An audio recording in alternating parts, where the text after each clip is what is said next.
Simon's been with PASCON almost since day one, almost. And something that was impressive with yourself when you first started was you worked for free. Yeah. Slave labor. You just said, hey, George, I want to work for free. And I'm like, absolutely. Don't want to pay you a thing. But you started your internship here, which was good because that was part of your studies, wasn't it? Yeah. As in you needed the work experience. I guess it's the story of Simon. Pretty much I finished school and got into construction management at the time and went to RMIT. Now, doing what? In construction management. Yeah. Now, people who know me know that I love being around my friends. I'm all about the vibe. You probably know that. It's true. You should see the vibe at PASCON. Yeah. That's the only I'm all about environment and vibe and people and friends. I didn't Sounds like you shouldn't be the GM. Sounds like you'd be the HR manager. Oh, fuck. It'd be a lot more fun. Yeah. How do I get a job there? But yeah, anyway, I went to RMIT and I just didn't like the environment. The only reason I stayed there that first year was because I actually worked there. I just love working for cousins. So I worked with our cousin Con. And after that year, I was like, okay, I only worked that first year. The second year, I was like, oh, no, this isn't for me. I can't be here. Went to Deakin, but it was just a standard sort of management and project management degree. And then, yeah, I lost that opportunity to get an internship because that was part of, I think you did it with Multiplex, didn't you? No, I did. I went straight into a grad program at Maldi's.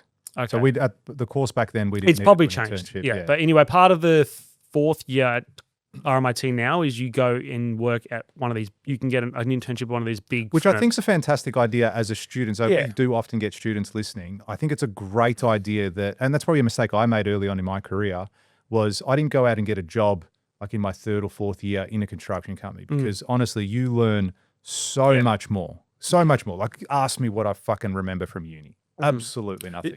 It's got to be something. There's got to be something. I remember the parties. I remember going out on the Tuesday night and doing Toss the Boss. And have you ever heard of that? Toss the Boss? Toss the Boss, yeah. Go to Cheers in Hawthorne. They had this thing called Toss the Boss where you go to the bar, order your drinks, they flip a coin, and you call heads or tails. If you win, you get the drinks for free. If you lose, you just pay for your drinks.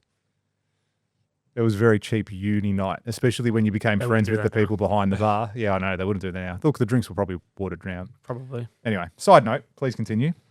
Yeah, so I remember back then you were at Estia when I first contacted you. The first iteration of what we were doing. So I don't even know if you'd started PASCON at that point. No, well, I mean, I was out on my own. So this is very early days. So PASCON was a different company when we first started. We did start off as a development company doing just our own developments, and it was called Estia Developments back then. And a couple years in, that's when we sort of changed it up and went to a different model altogether. Yeah, so I called you when it was then. By the time we got around to this internship, that was into 2016, I think. And then 2017 is when I called you again and I'm like, hey, I need to do this for uni because it was actually the course that I moved at Deakin. They required you to do a work-based, like a field-based study. Yeah, like a placement essentially. And that's when you had basically started ramping up PASCON. I think you'd started Rosanna and you were doing St Kilda East or West. St Kilda West. And yeah, I think it was April 2017 that I started the internship with you at BuildCept. And then it was later on that year that I was working for free, as you say. But I wasn't really working for free. It was kind of like... It's a trade-off. An intern. We've been talking about this recently about getting some more interns in the office here now. It's not a free... It actually costs me money. When someone says to me, I'm going to come work for you for free, I'm like, dude, I'd rather pay someone that's good. Yeah. Because the time that's going to take me to invest in you now to train you is far more valuable to me than you working for, $30 an hour, whatever the fuck it's going to be. So, there is the trade-off is you're coming to work somewhere to get the experience so you can then get your foot in the door either at that company or somewhere else. Yeah, but I think, look, the good thing about an internship is because it is, let's just assume it's not paid, right? If you've got someone who's willing to work for free just so that they can learn, I think that's very rare in this current generation. I feel like it was more like when I did it, I didn't think it was, I'm better than that person or this person because I'm willing to work for free or I'm willing to do this for free. I want to show him. Yeah. It was like, I want to show George that I'm willing to be here. I'm Yeah. willing to learn and I want to know, for me, I did it because I'm like, I don't have any other opportunity. That's how I saw it. There was nothing else on the tables as well. I don't- And for clarity's sake, for those of you that don't know, myself and Simon are cousins as well. So there was that. Yeah, so there was that connection, but at the same time, we were cousins. But to me, you weren't any more of a cousin than Robbie's my workmate. You know what I mean? Like, because it we was just weren't as connected back then. I think I could probably count on two hands how many times I'd seen you in 17 years, or no, 20 whatever years of my life at that time. Yeah. And now I speak to you more than anyone else. Literally. So when we had that sit down and I was like, hey, I'm willing to do this, I'm willing to do that. It wasn't he's my cousin who'll let me do it. It was like, you didn't know me, I didn't know you at that time. It was like I was like any other person off the street. Yeah. So yeah, it was a good opportunity. I remember going to do safety walkthroughs at Rosanna, and I'd always call up Steve or Nick, because Nick was an apprentice then, asking if anyone wanted coffees. And I remember on my $300 a week Maya wage, I was really hoping there'd be no more than two. But yeah, no, it was a fun time. And then we went on from there, and then I became part-time initially, and then full-time in September 2018. Yeah. Was then we had won a significant project, and then it was like, cool, we ripped the Band-Aid off as a company and said, cool, we're going to just put someone on full-time and then sort of hit the ground running from there. So yeah, it was definitely good times. Good. So yeah, it's been a journey. It's weird because it doesn't feel like it's been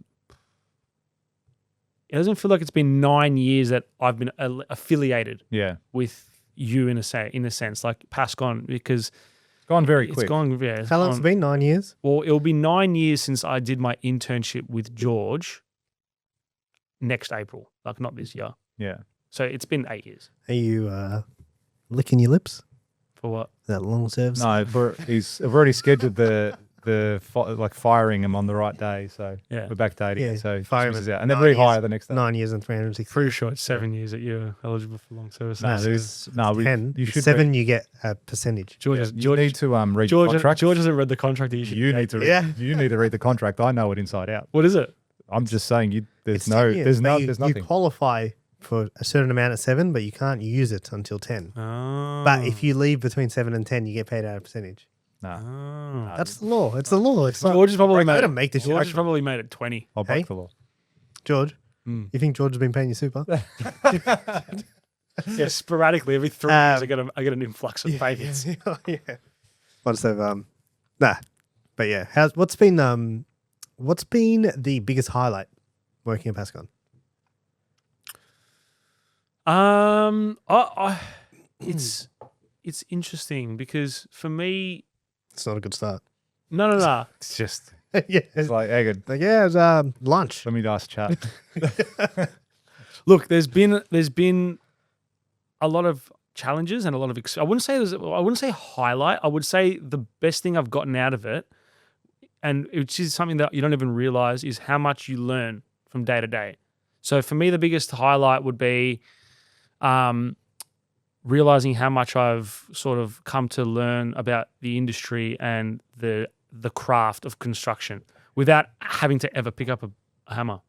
Yeah. You know what I mean? Like there's the whole, and we said this the other day, it's who you become as a person of being in these situations as well. It's not just I'm going to learn how to be really good at constructing things or managing things. You actually become, your character develops during that time as well, and going through challenging scenarios or difficult people or good times, it builds a lot of character. Yeah. If you like that clip and you want to watch another one, click just over here. And if you want to watch the full episode, click just over here. Don't forget to subscribe to the channel, and thanks for watching.